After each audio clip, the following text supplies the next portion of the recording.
भिलनी महातपस्विनी शबरी जाको नाम, मतंग मुनि कह कर गए तो हे मिलेंगे राम।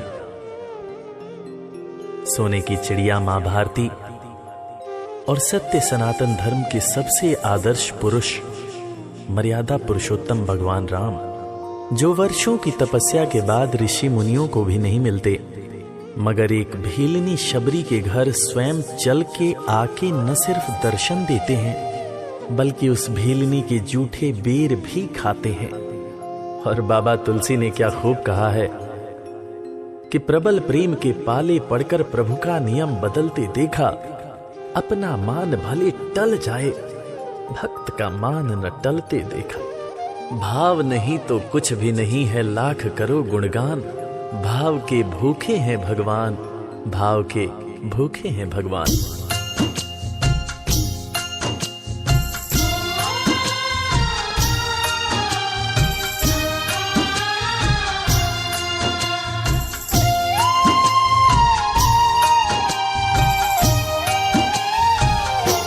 भाव के भूखे हैं भगवान, भाव के भूखे हैं भगवान, भाव के भूखे हैं भगवान, भाव के भूखे हैं भगवान। भाव नहीं तो कुछ भी नहीं है, भाव नहीं तो कुछ भी नहीं है, लाख करो गुणगान। भाव के भूखे हैं भगवान, भाव के भूखे हैं भगवान। भाव के भूखे हैं भगवान, भाव के भूखे हैं भगवान।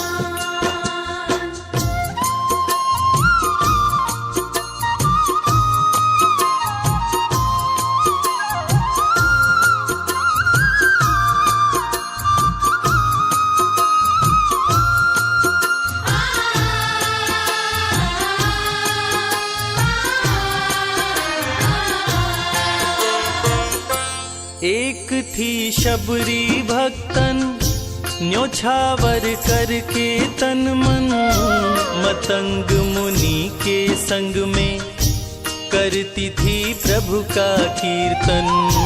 मतंग मुनि के संग में करती थी प्रभु का कीर्तन।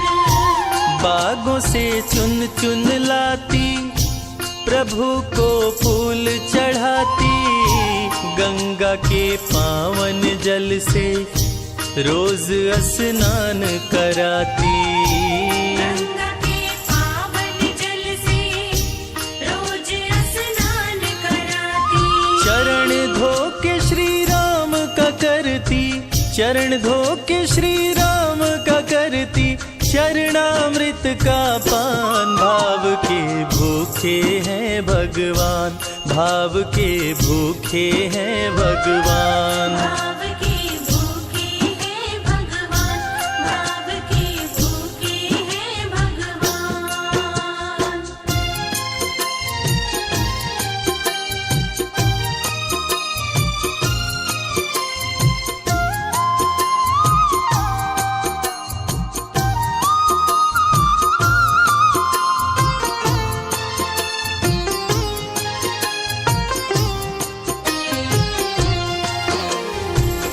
धैर्य एक ऐसा प्रसाद है जो इंसान को महान बना देता है। मतंग मुनि मां शबरी से कह गए कि शबरी तेरे दरवाजे राम जरूर आएंगे, और शबरी ने 10,000 साल तक प्रतीक्षा किया। शबरी को देखने वाले न सिर्फ उसे पागल कहते थे बल्कि कहते थे, ये कौन दिखात कुटी मां नारी ते उत जाती है मूद भरी, छिन भीतर बाहर होत छिना सुख सो नहीं बैठत एक घरी, यही के तन में कछु पीर भई ये वियोगिन मानस माहि जरी, अब जान पड़ी रघुनाथ के प्रेम की मूर्ति रूप ये है शबरी। मतंग शबरी को बताए, बहु भांति समझाए, सबर कर कुछ दिन शबरी, मिलन के दिन अब आए। सबर कर कुछ दिन शबरी, मिलन के दिन अब आए। राम जी तुमसे मिलेंगे मेरी कुटिया में आकर, शबरी को धैर्य बंधा कर समाधि लिए गुरुवर। शबरी को धैर्य बंधाकर समाधि लिए गुरुवर। राम नाम में लीन हो गई, राम नाम में लीन हो गई, गुरु से पाकर ज्ञान। भाव के भूखे हैं भगवान, भाव के भूखे हैं भगवान। भाव के भूखे हैं भगवान, भाव के भूखे हैं भगवान।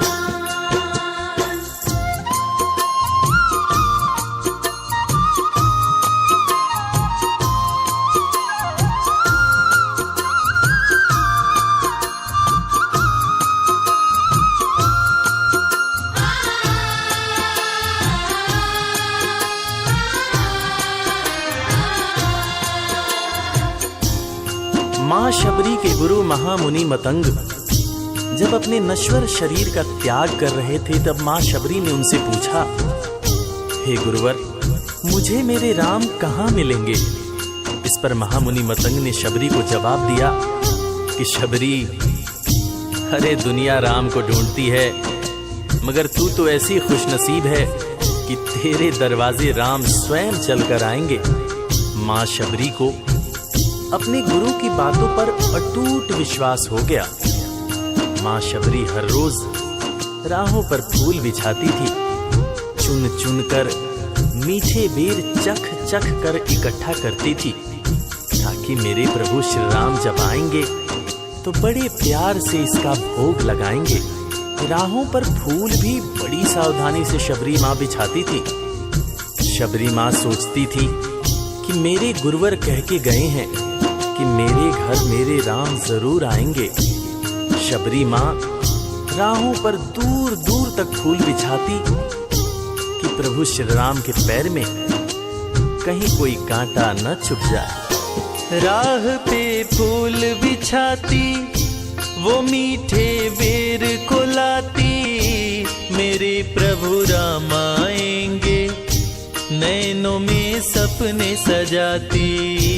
मेरे प्रभु राम आएंगे, नैनों में सपने सजाती।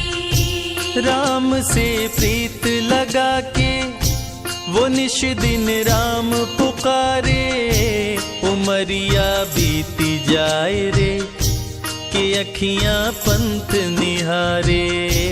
उमरिया बीती जाए रे कि अखियां पंथ निहारे। जर्जर हो गई काया फिर भी, जर्जर हो गई काया फिर भी, बसे राम में प्राण। भाव के भूखे हैं भगवान, भाव के भूखे हैं भगवान। भाव के भूखे हैं भगवान, भाव के भूखे हैं भगवान।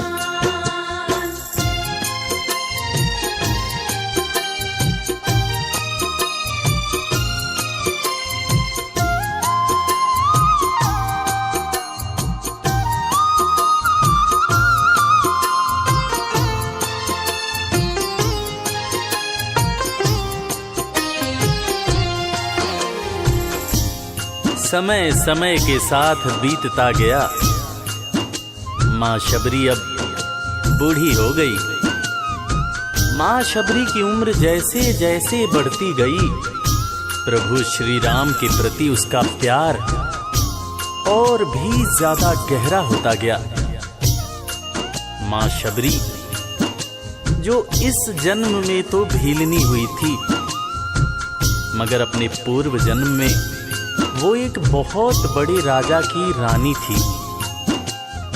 प्रयागराज, जहां पर कुंभ का मेला लगता है, एक बार वो अपने राजा के साथ उसी कुंभ के मेले को देखने पहुंची। अपने पूर्व जन्म में भी मां शबरी को प्रभु श्री राम से उतना ही ज्यादा प्यार था। उस वक्त रानी ने अपने पति से ये इच्छा जताई कि मैं बाहर जाकर संत महात्माओं के साथ भजन कीर्तन करूंगी, जिस पर उसके राजा पति ने ये कहकर मना कर दिया कि एक महारानी को इस तरह के छोटे लोगों के साथ बैठना शोभा नहीं देता। ये बात महारानी के हृदय में चुभ गई।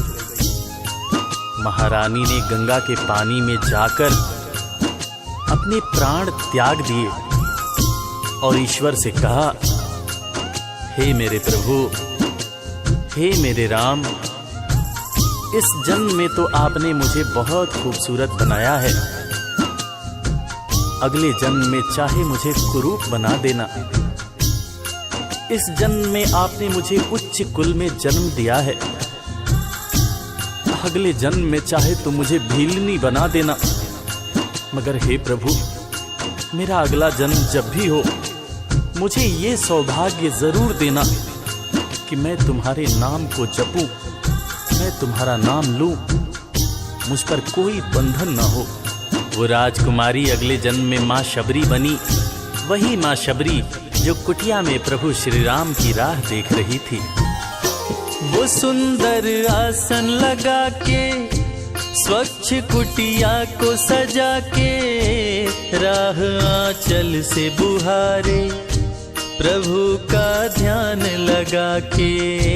राह आंचल से बुहारे, प्रभु का ध्यान लगा के। और ना अब तड़पाओ, राम मेरे आ भी जाओ, दरस बिन शबरी व्याकुल, राम मेरे दरस दिखाओ। दर्श बिन शबरी व्याकुल, राम मेरे दर्श दिखाओ। दरस की आस लगी मेरे प्रभु जी, दरस की आस लगी मेरे प्रभु जी, पूर्ण करो अरमान। भाव के भूखे हैं भगवान, भाव के भूखे हैं भगवान। भाव के भूखे हैं भगवान, भाव के भूखे हैं भगवान।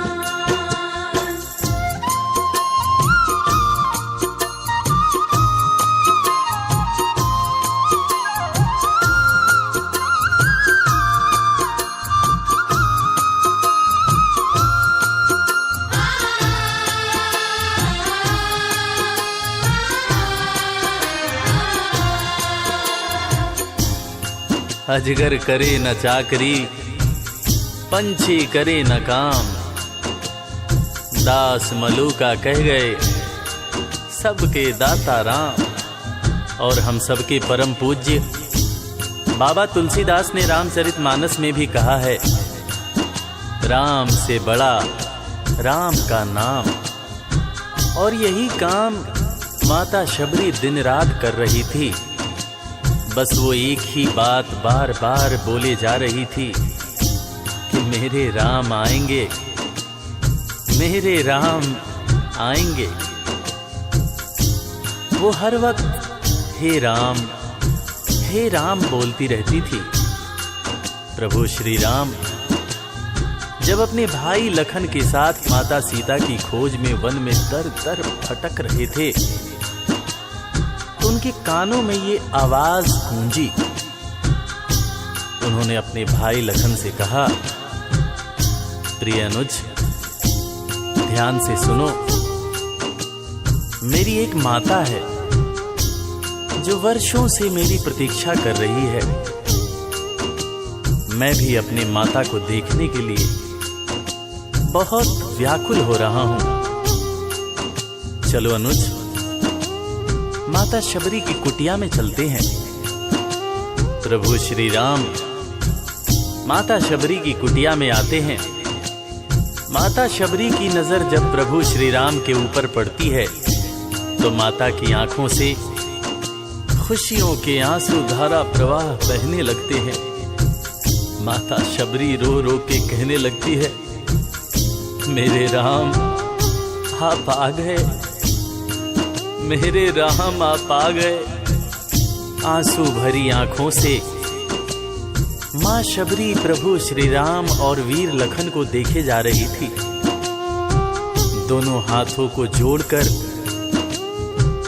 दौड़े दौड़े माँ शबरी ने प्रभु श्री राम के पैर पकड़ लिए और कहने लगी, मेरे राम, मैं तो 2 जन्मों से आपकी प्रतीक्षा कर रही थी। लोग मुझे पागल बुला रहे थे। मेरे गुरुदेव ने मुझसे कहा था कि शबरी, राम लक्ष्मण के साथ एक दिन तेरी कुटिया में जरूर आएंगे, जरूर आएंगे। राम संग लखन को आते, देखी प्रभु को मुस्काते, प्रभु के पास में आई, कुटिया से दौड़ लगाते। प्रभु के पास में आई, कुटिया से दौड़ लगाते।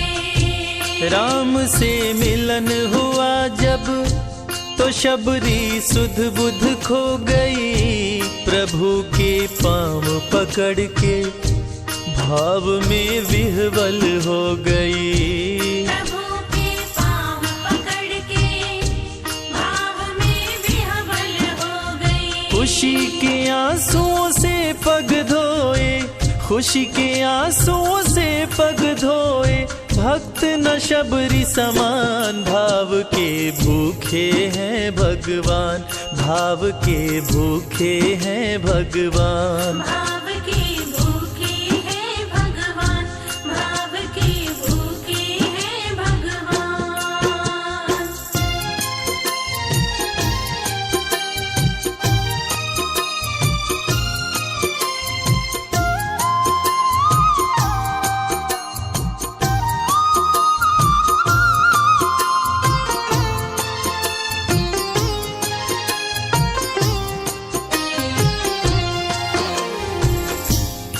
मित्रों, मैं रविराज